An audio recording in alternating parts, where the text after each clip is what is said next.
जिस तरह से सरकारें पावर में आने के बाद जिस तरह का रवैया अपनाती हैं, ये हमारे देश के डेमोक्रेसी के लिए बिल्कुल भी ठीक नहीं है। क्या यही है हमारा भविष्य? बीजेपी सरकार में सबसे पहले केस आता है विनेश फोगाट का। इसके बाद आता है इसी जंतर मंतर पे बैठ के उन्होंने अपने महीनों रोती रही सरकार से, लेकिन सरकार सुनने को नहीं तैयार थी। इसके बाद आता किसानों का केस। किसानों के केस में कितने ही किसानों ने आत्महत्या कर ली। पिछले साल आया जो है मणिपुर का केस। मणिपुर में महीनों हिंसा चलती रही, ना ही होम मिनिस्टर ने ना ही प्रधानमंत्री ने एक भी ट्वीट कुछ भी नहीं किया।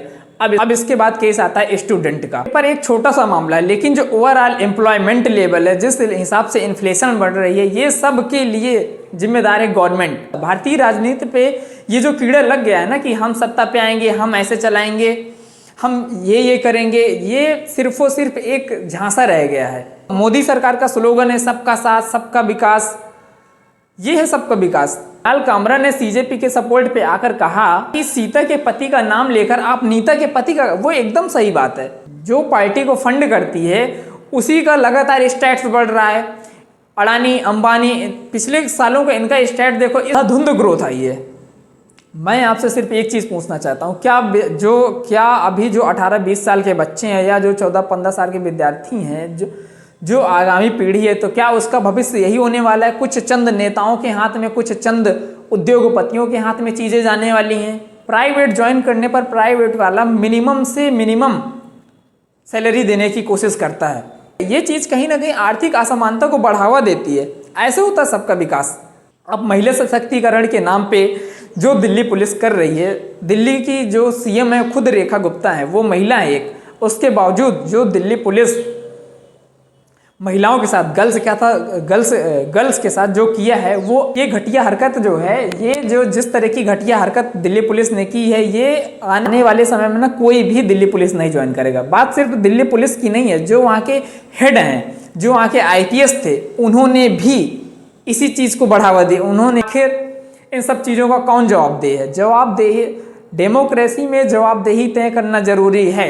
अगर कोई भी पार्टी अगर इसी तरह कोई भी लीडर आता रहा और अपने मन की करता रहा, उसको फिर ऐसे में as a world's biggest democracy का जो हमारा नारा है वो फेल हो जाएगा, और फेल हो गया है कहीं ना कहीं।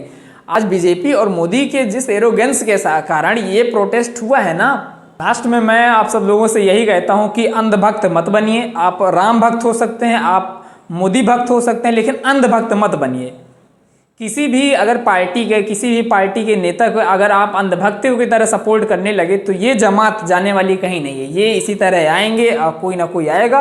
और जो हम लोग आज वर्ल्ड की बिगेस्ट पॉपुलेशन लेके बैठे हैं, ऐसे में अगर जवाबदेही नहीं तय हुई ना, तो आने वाले समय में अराजकता इतनी फैल जाएगी ना कि कंट्रोल करना मुश्किल हो जाएगा।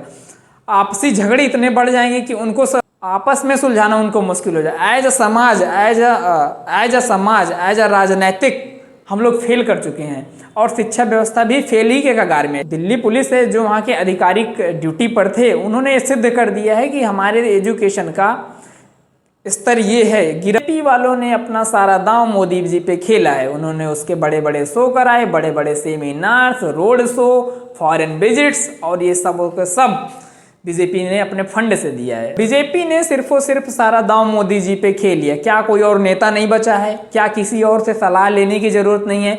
सारे नेताओं को देखो, मोदी जी। मैं सीधे सीधे आप लोगों से कहता हूं कि आप किसी एक पार्टी का उम्मीदवार के चक्कर में मत पड़िए। आप अपने क्षेत्र के, अपने स्टेट के, अपने विधायिका के, अपने लोकसभा क्षेत्र के, इन क्षेत्र के एक एक नेता को, जो बढ़िया नेता हो उसको चुन के लाइए। वो ही आपके जीवन में बदलाव लाएगा।